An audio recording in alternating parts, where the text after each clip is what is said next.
हमारे चैनल को सब्सक्राइब कर बेल आइकन जरूर प्रेस करें हमारी न्यू वीडियो सबसे पहले देखने म्यूजिक डायरेक्टर डीजे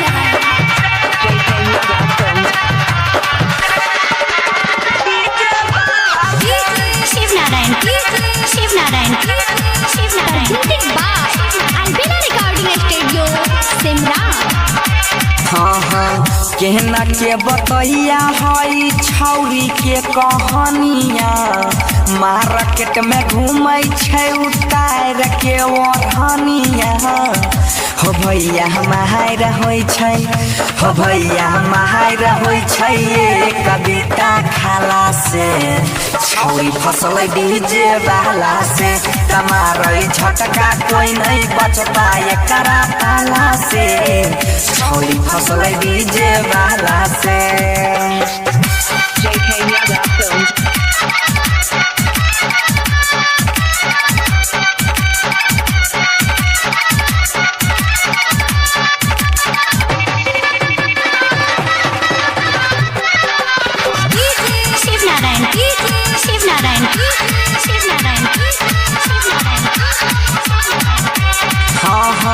मिलैले जाय छै घर से पार्टी के बहाना पुलिस दरोगा एकर भइल छै दीवाना धोई के पिलकै छौरी अपन सबला जाहो ये करा पहसै सब गाँव के समाज हो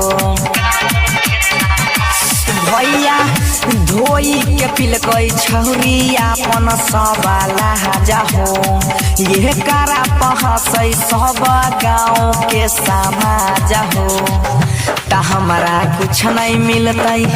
त हमरा कुछ नहीं मिलतै एकर कर के हाला से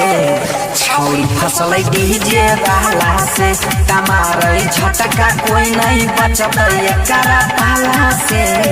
छौरी फसल डीजे वाला से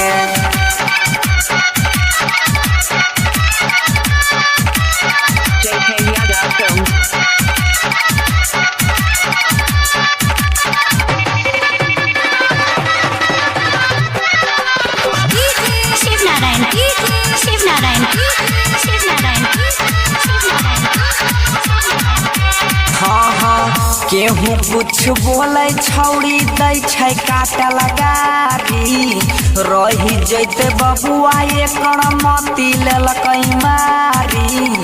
राइटर सोनू कहै छोरे ई झमेला बनसी धरमा जा मारे जाके दुनु बेला भैया राजा पशुपति कहे छोरे ई झमेला अमित भैया माजा मारे जाके दुनु बेला त चेक करवाबै छै हो चेक करवाबै छै डॉक्टर के आला से छौरी फसल डीजे वाला से तमारै झटका कोई नहीं बचतै एकरा पाला से छौरी फसल डीजे वाला।